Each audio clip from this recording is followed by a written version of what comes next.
Hello, I'm Courtney What's Up, and today I'm going to be talking about my favorite fictional couples 2017 edition. So last year I did a video like this, but that video is actually called My Favorite Fictional Couples of All Time, which I actually don't like the title of that video anymore because there are some ships that I mentioned in that video that I don't even ship anymore, so that's why I'm just calling this the 2017 edition Favorite Couples. But I had a really fun time making that video last year. It's one of my favorite videos from last year, actually. I just think it was just really well done.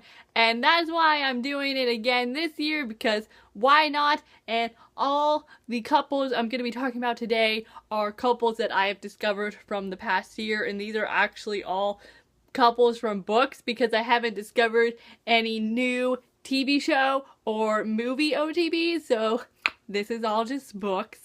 I have 9 new book couples to talk about, but then I'm actually going to talk about, like, my favorite fictional couple of all time, which I mentioned in last year's video, and I'm going to mention it again because I love to talk about these two, like, all the time, and I bet you could probably already guess who they are because I talk about them a lot. But let's just get started. So coming in at number 9 is Nick and Hannah from the Illumination series by Amy Kaufman and Jay Kristoff. I read the Illuminate books last year. I read Illuminate in August, and then I read this one, Gemina, the sequel, in November. And don't get me wrong, I love the two main characters in Illuminate. I can't think of their names right now, but I loved this book much more than Illuminate, and I especially really love Nick and Hannah. I thought their relationship was great. I just thought Nick was wonderful. It's so funny, and Hannah, it's just like a really interesting character, and I really liked her, and just their relationship, it just worked so well. It was so nice, and I loved them so very much. Next, coming in at number 8 is Ilias and Leia from the An Amber in the Ashes series by Sahaba Tahir.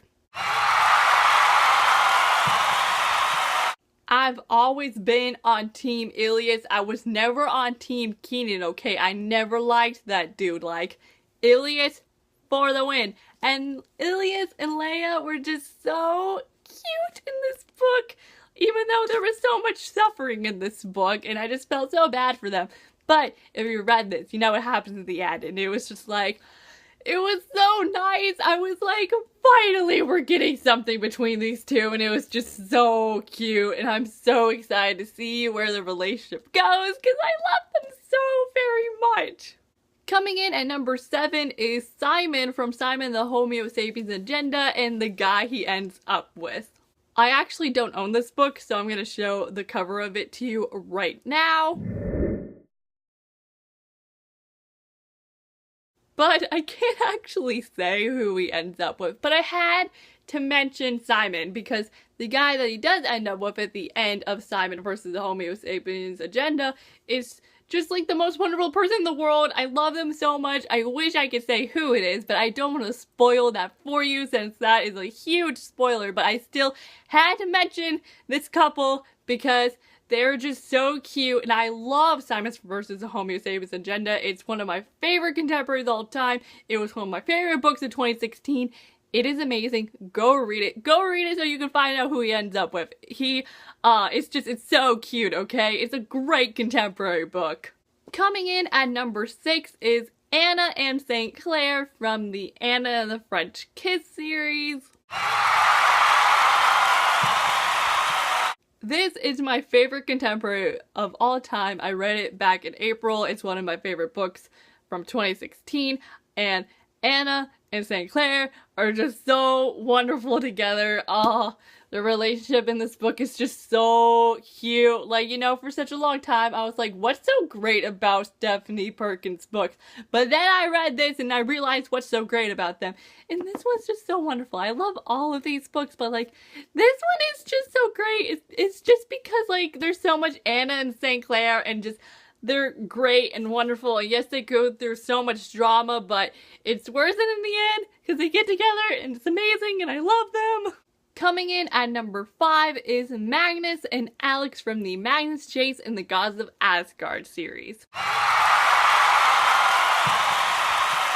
Alex Ferraro is just a blessing. She's one of the best things that happened in 2016. Seriously, I love he/her. I'm gonna call her her throughout this, alright? But Magnus and Alex, though, oh my goodness, they're just, I swear if they don't get together in the next book, I don't know what I'm gonna do, because they're so cute. I love their relationship in this book. They work so well. They're just meant to be, and just like, Magnus and Alex would just be perfect together, and I love them, and I'm so excited for them. I can't wait to see what happens in the Ship of the Dead. I'm so excited for them. Okay, I'm so excited, and they deserve all the happiness in the world. Coming in at number 4 is Juliet and Warner from the Shatter Me series. Now, I'm definitely not like witty novels, because, you know, she's Warnet trash, but I still love Juliet and Warner, though, especially in this. This is just like the Warnet book. There's so much Warnet in this, but I love them. They're so great together. I feel like I'm saying that for everyone, but like, this is especially true for them because they both have troubled pasts, and I just feel like they really understand each other, and I feel like they're the only two people who can understand what they've gone through, and I really like couples like that. But I just love Juliet and Warner, okay? They're great. Coming in at number 3 is Blue and Gansey from the Raven Cycle series. Now, let me just say, I love Adam and Ronan, alright? They're great and wonderful. But my love for them does not compare to my love for Blue and Gansey. I remember while I read these books, I was just complete Blue and Gansey trash. Like, I just remember just being like, okay, but if these two, like, don't get together, though, I'm gonna lose it. Like, I shipped them so hardcore, and I would just notice, like, all the little moments between the two, and just be like, oh my gosh, these two are gonna be the death of me, which they were, because, like, man, like, because, you know, one of the biggest things about these books is that Blue can't kiss her true love, because if she does, then he'll die, and Gansey's her true love. And that was just the worst, because it was like, I'm shipping these two so much, but they can't kiss or else he's gonna die, and it was the worst thing ever, but still ship them hardcore. I was still like, still want you two to kiss though, because I need you to get together. Coming in at number 2 is Elide and Lorgain from the Throne of Glass series. You know you're obsessed with an OTP when you make a whole 10-minute video about them, and that's what I did with Elide and Lorgain. I made a whole video about them back in October, basically fangirling about how much I love them, and I still love them. Like, they were one of the best things to come out of this book. Like, this book has many flaws, but Elide and Lorgain is not one of those flaws. I know some people may disagree with that, but I honestly think that Elide and Lorgain are great and amazing, and I swear if they don't get together in the next book, I am going to lose it, because, like, their adventure in this book was so much fun to me. Like, yes, I liked reading from Elaine and Rowan and seeing what they were doing, but every time I would go back to Elide and Lorgain, I was just like, this is so much fun, though. Like, it was just so nice to go on that little nice journey with them, too. I was like, this is truly just amazing, and I swear they don't get together in the next book, I'm not gonna be happy. I'm not gonna be okay. Like, they need to get together, because they're meant to be, and I love them, and they deserve all the happiness in the world, and I just really love them. And finally, my favorite OTP of 2017 is Farah and Rysand from the Akatosh series. I find it so ironic that in last year's video I mentioned Farah and Tamlin. They were like, I don't know, number 8 or 9 on that list, and now here I am a year later and Farah and Rysand are number 1. But seriously though, I am so trash to these two. Like, they killed me in this book. Like, you know, it's been so long where I found an OTP where I obsess over them, like, hardcore, like Percy and Annabeth. Like, I haven't found an OTP like that since Percy and Annabeth. But then this book came out, and I found, like, not the new Percybets, but I found a couple where I have such a huge amount of love for them, where it's like, whoa, this is like my love for Percybets. Like, it's going up to that level, you know, which is very rare for a couple to reach that. But Farrah and Rysand reached that. I love Farrah and Rysand so much. I can't tell you how much fan art I've saved on my phone of them.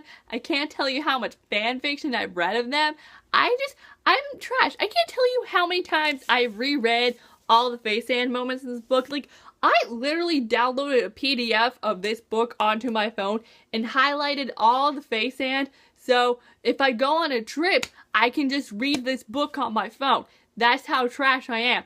And they're so wonderful. They're so great. Rysand, he's amazing. I don't know why I didn't love him in Akatosh, because he is just so great. And Farrah and Rysand are they're so amazing. They're just so cute, and they really deserve all the happiness in the world. I'm so scared for them to see what's gonna happen in A Court of Wings and Ruin, but at the same time, I'm just like really excited to see them again.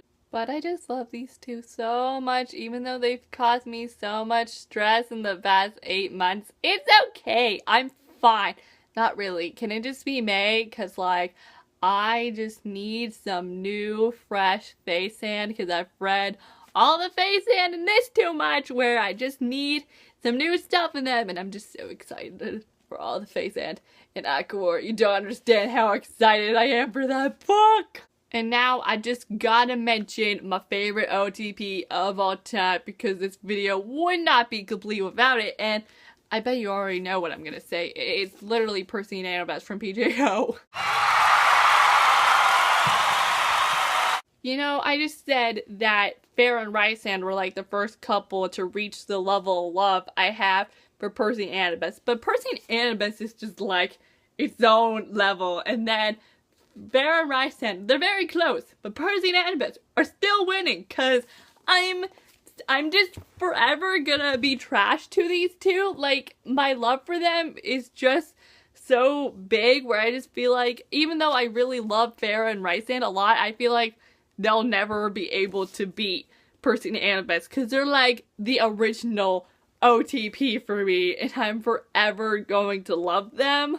I just think that Percy and Annabeth really just balance each other out really well, and plus they work together really well too, and they're such a good team. Like, I just love thinking about the scenes throughout all of the books where Percy and Annabeth stand side to side in fighting position, and they fight together and just go through life together. It's just, it's so wonderful, and they've been through so much together. Like, yes, all these OTPs deserve all the happiness in the world, but they especially do, because they fell into Tartarus together. So, like, yeah, they deserve all the happiness, and they deserve a break from the gods. But I wish them the best. I just love them so much, and I am forever going to love them. I'm going to be 80 years old, and I'm still going to be obsessing over their reunion from the Mark of Athena. But that, my friends, were my favorite OTPs of 2017, and I hope you all enjoyed this video. Thank you all so much for watching this video, and I am Courtney, and I'll see y'all next time with a new video soon, so I will see you then. So, bye! Yo!